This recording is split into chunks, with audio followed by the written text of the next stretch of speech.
In this week's portion, we're studying Parashat Behar. That's this week's parsha, and there's a beautiful word that's also, I thought, somewhat connected to these turbulent times.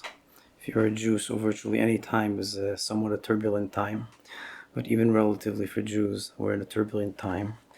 And there's a Torah, a beautiful Torah about the entering of Eretz Yisrael, about coming to Eretz Yisrael. So the verse in the Torah is talking about the initial entry to Eretz Yisrael with Moshe Rabbeinu. But it's very, very relevant to today. Well, what is the promise, the promised land? What's the promise of the promised land?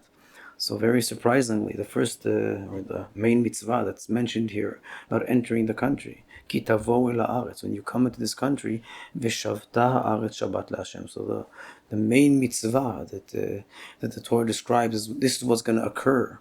This is the main occurrence of when you enter the Eretz Yisrael. The first thing is there's going to be Shemitah. There's even an opinion, when was the Shemitah? Was it the first year or after 7 years? But it's the first thing mentioned. So there's something that's like the purpose of the entry of the country is this Shemitah, the Sabbath of the land, entering the land. Shavta haaretz. Now there's a very known word that he mentions here. We're not going to get into all the details, but he mentions it here just as an obvious known thing, that in Yiddish, also in English actually, because these languages have a similar origin. So in Yiddish, the word for aretz, for land, is synonym to the word for heart. Hearts, haaretz. The word haaretz in Hebrew is pronounced hearts. Hearts is heart actually in English, so it's the same word for your heart. And this synonym is punned off very often in Chassidus, that the conquering of the land is actually the conquering of one's heart. And there are seven evil nations here, which are the 7 evil attributes, also very, very relevant to the time that we're in Sfiras HaOmer now, the 7 weeks of Sfiras HaOmer, which are in accordance with Kabbalah, are corresponding to the rectification of these 7 evil faculties, or the 7 attributes of our heart, of the hearts. So conquering and rectifying and refining our heart is parallel to conquering the land of Israel. And the in accordance with this, like this idea that the haaretz, the hearts, is your heart. So shavta haaretz, this promise of the land having a sabbatical, that there will be a Shabbos for the land, means that your heart will be at rest.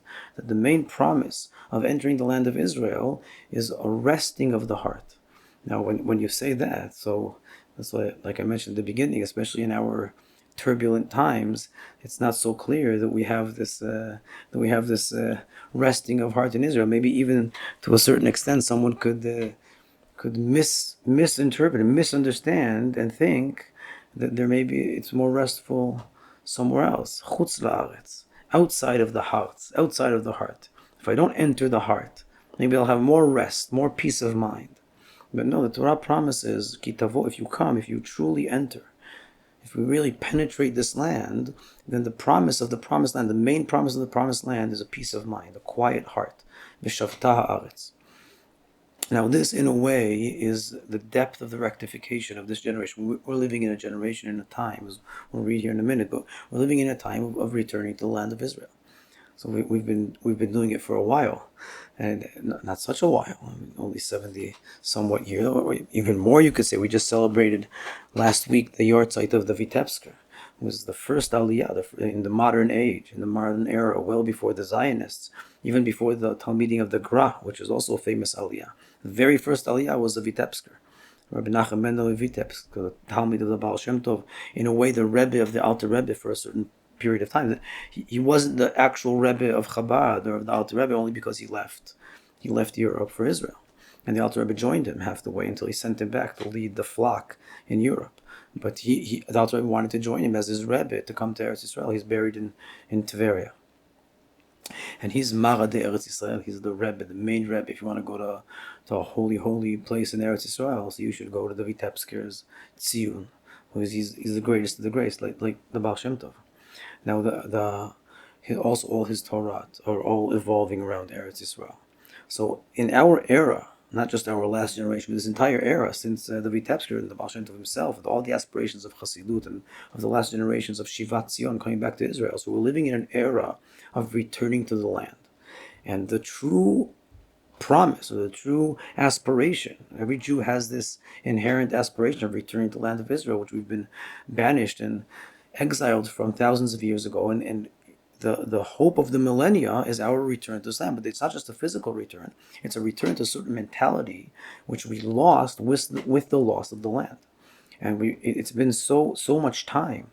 We've been banished from the land for so long that we've accustomed ourselves to a certain mentality which has become a second nature in a sense. That it even goes without saying. And it's so embedded throughout the exile that returning to the land, and returning to the landly mentality that we want to return to in the returning to the land is difficult. It's like giving birth, it's like a rebirth of the people. And all the turmoil that we're going through today, not only today, but for all the past several years, is because internally we're not managing to again conquer the heart, haaretz, and the conquer of the land is also dependent on the conquer of the heart, and also the other way around. The ability to truly conquer our hearts, reconquer our hearts, is also dependent on the conquering of the land. Now, what is that flipping of mentality? So, what happened to our Jewishness, or to our service of HaKadosh Baruch Hu, to the Jewish people when we left the land, is that we left our natural connection to reality. And all of our service of Hashem, when we were exiled, it all took, being exiled is being in a foreign place.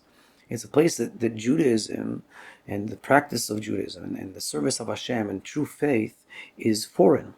So again, all of us, all of our ancestors, Baruch Hashem, if we're here sitting and learning this Torah together, so obviously we've merited that all of our ancestors managed to cling fiercely to Yiddishkeit throughout the millennia that they've been exiled. But even though they've managed that enormous nisayon, that enormous difficult task, nonetheless, the way they did it was demanded from them an abundance of mesirut nefesh.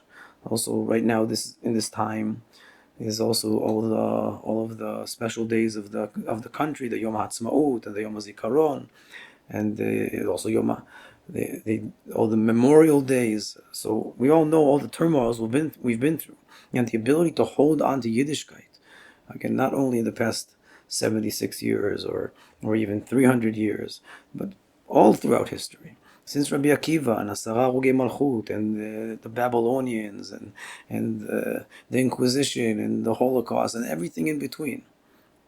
So for a Jew to be Jewish, he had to pivot himself up against the entire world. Again, that's the epitome of what exile is that there's a natural course of things, the way things are done. Like be like one of the nations, and your lack of willingness to just go with this flow, and your insistence on clinging on to your faith and to who you are, to your identity, it's not natural.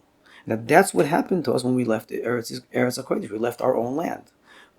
Our identity became something not natural. So the detachment from Eretz HaKodesh, from Eretz Israel, from the hearts, is like a detachment from the heart. And all of our service of Hashem became something that demanded initiative and insistence and stubbornness and pivoting up against reality. And we've been doing it for so long that it's embedded in our identity. That Yiddishkeit is something counterintuitive. It's counter to reality. You don't do what you want. You have to go up against your wills, up against your desires. I think it's seeped into the entire mentality of what the service of Hashem is. And the physical return to the land of Israel, in depth, is bringing with it a return to a completely different pattern or mentality of serving HaKadosh Baruch Hu. When we return to Eretz HaKodesh, you're also returning to a place where faith and the belief of Hashem is no longer something stubborn and pivoting. It's natural. It flows naturally in this land. And as surprising as that might be, it's difficult to make that switch back to this promised land, to the promise of the promised land. And we're so accustomed to being detached from reality and to be, again, pivoted up against the world, up against the natural course of things, even against our natural tendencies, that all of our service of Hashem is very synthetic, it's very insistent, it's very initiative-oriented, it's not flowing. And in order to come to Eretz HaKodesh, we have to re-embrace a natural Yiddishkeit, a natural flow of the service of Hashem. Now, in a sense, this is the underlining machlokes, the underlining argument, even within the Jewish people themselves, that all of our souls, the roots of our soul, we all, somewhere subconsciously, we all sense this need to return to a natural flow of life. So it really, in its initial appearance, so it didn't come out so well. Like the initial Zionists coming back to Israel, they really wanted to shed all Yiddishkeit because it somewhere they felt that it's not appropriate here. All of this do's and don'ts, and you should and you shouldn't. And in a sense, somewhere they were correct. That feeling, that sensation that serving Hashem in Eretz Yisrael can't be like it was in the exile. It can't be this synthetic, insistent pivot up against reality. We have to leave that behind us. So in a sense, that's true, but it doesn't mean you don't keep Shabbos. It doesn't mean you don't keep kosher. It's the opposite. It means that here in Eretz Yisrael, everything has to flow. You have to flow with Shabbos and flow with kashrus. Everything has to be bekif. It has to be fun.